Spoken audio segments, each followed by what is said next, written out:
प्यारे बच्चों, कैसे हैं आप? अच्छे से हैं? सुरक्षित हैं? लॉकडाउन के बढ़ने की वजह से क्या आप निराश हैं? क्या आपको चिंता हो रही है कि अब आपकी पढ़ाई कैसे होगी? तो बच्चों, चिंता करने की कोई आवश्यकता नहीं है। अभी के हालात को देखते हुए हमारे प्रधानमंत्री मोदी जी ने भी यही कहा है, घर पे रहें, सुरक्षित रहें। तो बच्चों, आपके पास जो भी पुस्तक है, आप उसे रोजाना पढ़ें। और मैं हूँ आपकी हिंदी की अध्यापिका जी, सुरभि शिष्का। और मैं आज आपके लिए लाई हूँ आपके ही पाठ्य पुस्तक व्याकरण, हिंदी व्याकरण का पाठ 4 शब्द और वाक्य। मैं अभिभावकों से भी अनुरोध करूंगी कि वे बच्चों के साथ मिलकर इस वीडियो को देखें और उनकी समस्याओं को सुलझाने का प्रयास करें। बच्चों, आप भी इस वीडियो को रोजाना देखें और आपकी जो भी समस्याएं हैं मम्मी पापा के द्वारा आप इसे सुलझाएं। तो शुरुआत करने से पहले हम करते हैं ईश्वर का नमन। हर अच्छे काम की शुरुआत करने से पहले हम लोग किसका नमन करते हैं? ईश्वर का। तो आज हम करेंगे ओम का उच्चारण। सभी बच्चे मेरा अनुसरण करेंगे। आंखों को बंद करेंगे, हाथों को जोड़ेंगे और ओम का उच्चारण करेंगे। ओम।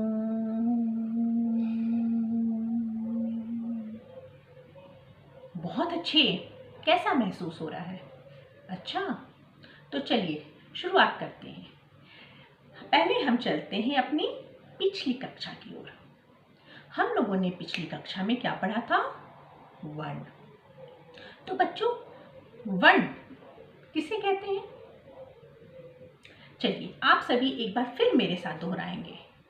मुख से निकलने वाली छोटी से छोटी ध्वनि को वर्ण कहते हैं। मुख से निकलने वाली छोटी से छोटी ध्वनि को वर्ण कहते हैं। और वर्ण के दो भेद होते हैं। वर्ण के दो भेद होते हैं। देखिए तो अध्यापिका जी आपके लिए क्या लाई है? क्या आपको दिखाई दे रहा है? व, अड़, अड़ के ऊपर रेफ। वर्ण। वर्ण के दो भेद हैं। स्वर, आधा स, व, र। स्वर वर्ण। स्वर वर्ण। दूसरा है आधा व, य। य के ऊपर अनुस्वार ज, न। व्यंजन वर्ण। ये किसके भेद हुए?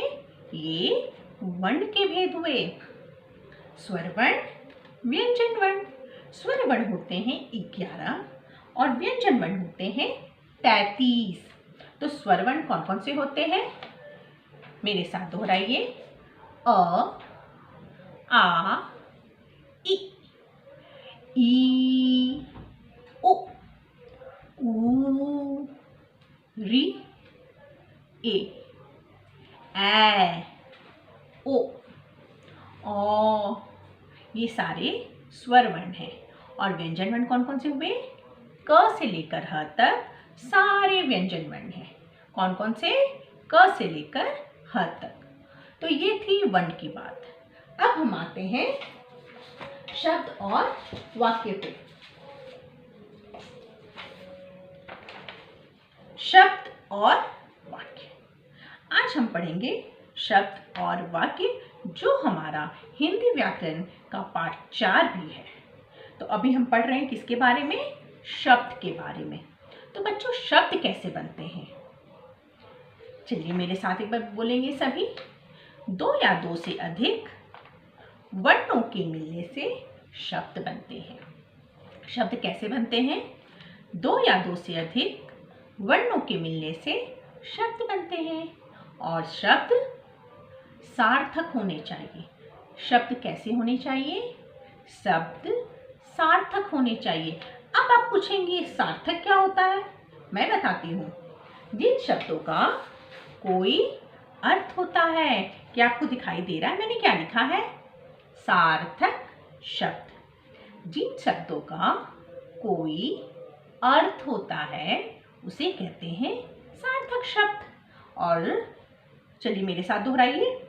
स में आ की मात्रा सा, थ के ऊपर रेफ क।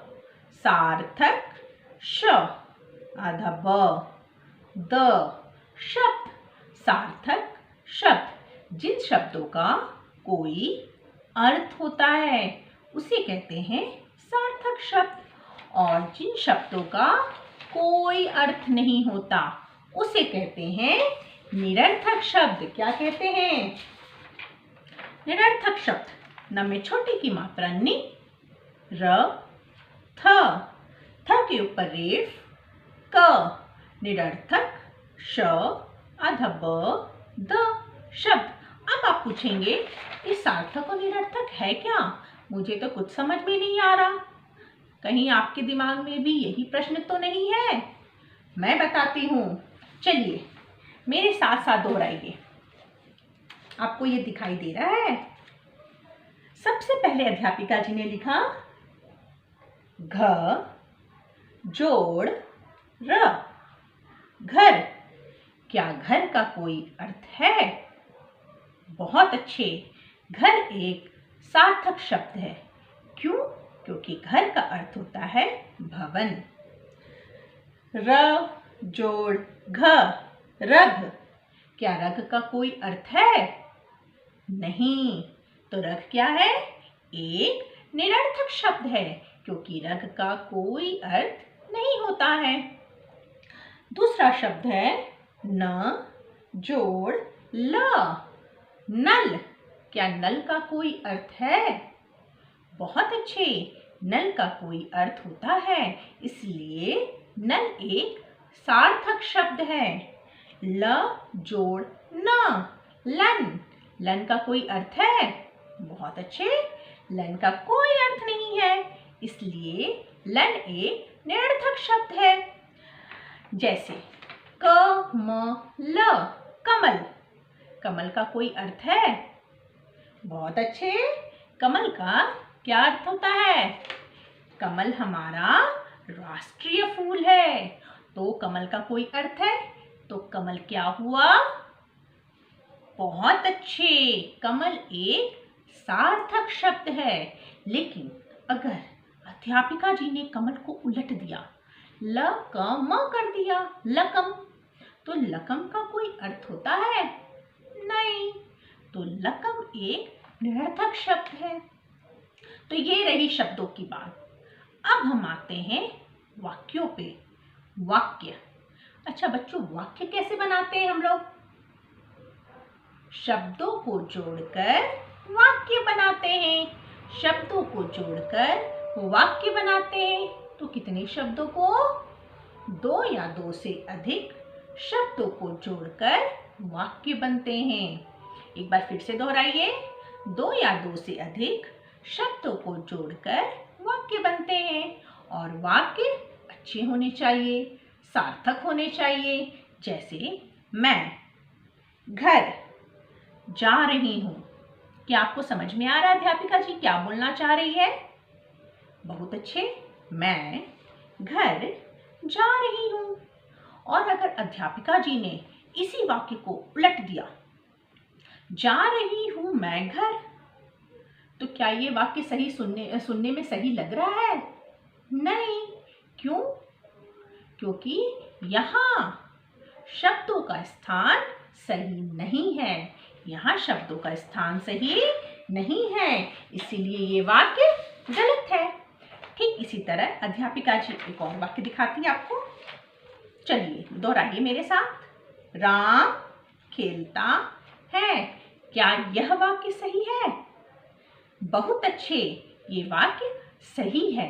और अगर अध्यापिका जी इसी वाक्य को उलट देती है, खेलता है राम, तो क्या ये सही होगा? नहीं। क्यों? क्योंकि यहाँ शब्दों का स्थान सही नहीं है। अच्छा अध्यापिका जी आपसे कुछ प्रश्न पूछती है, आप उसका उत्तर दीजिएगा।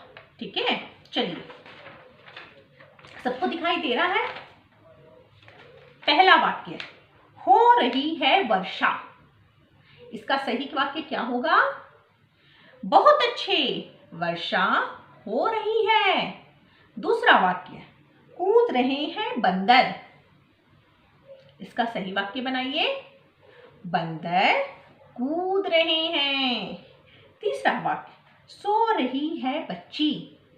इसका सही वाक्य क्या होगा? बच्ची सो रही है। बच्ची सो रही है। बहुत अच्छे। यानी आप लोग को थोड़ा थोड़ा समझ में आ रहा है कि अध्यापिका जी क्या कहना चाह रही है। सही वाक्य बनाने के लिए सही शब्दों का होना जरूरी होता है, और जब तक आप सही शब्द नहीं लेंगे वाक्य भी आपके सही नहीं बनेंगे। और सही शब्द बनाने के लिए सही वर्णों का होना आवश्यक है। जब तक आपके शब्द अच्छे नहीं होंगे सही वाक्य नहीं बनेगा, और जब सही वाक्य नहीं बनेगा तो आप अच्छे वाक्य नहीं बना पाओगे। तो जब आपको शब्द और वाक्य समझ में आ गया तो अध्यापिका जी आपको एक छोटा सा गृह कार्य देती है। अब आप सोचेंगे अध्यापिका जी तो पास में है ही नहीं, वो गृह कार्य कैसे दे सकती है? पर इसका भी उपाय है। आज आपकी मम्मी आपकी अध्यापिका जी बन जाएंगी। आप अपनी मम्मी से 5 ऐसे शब्द लो जो उल्टे हो। कितने शब्द? 5। आप अपनी मम्मी से 5 ऐसे शब्द लो जो उल्टे हो। आप उन्हें अपनी रफ कॉपी में लिखेंगे और रफ कॉपी में उल्टे शब्द को सीधा करेंगे और उन्हीं सीधे शब्दों से वाक्य बनाएंगे। क्या आपको समझ में आ गया? मम्मी से 5 ऐसे शब्द लेना है जो उल्टे हों, आप उन्हें सीधा करेंगे और उनसे वाक्य बनाएंगे। अध्यापिका जी का ये छोटा सा गृह कार्य आप जरूर पूरा करेंगे। और एक बात और बच्चों, आपने आज के इस वीडियो में क्या सीखा? कुछ तो सीखा होगा। क्या? पहली बात, हमेशा अपने मम्मी पापा का बात मानेंगे, उन्हें तंग बिल्कुल नहीं करेंगे और मम्मी पापा के काम में हाथ भी बटाएंगे, है ना? और एक और बात, अपने साथ साथ अपने बुजुर्गों का भी ध्यान रखेंगे। आपके घर में अगर कोई बुजुर्ग है, आपके दादा दादी हैं, आपके नाना नानी हैं, तो आप उनका भी ख्याल रखेंगे अपने साथ साथ। और एक बात और जो बहुत ज़रूरी है, पूछिए क्या? बच्चों, बहुत गर्मी पड़ रही है।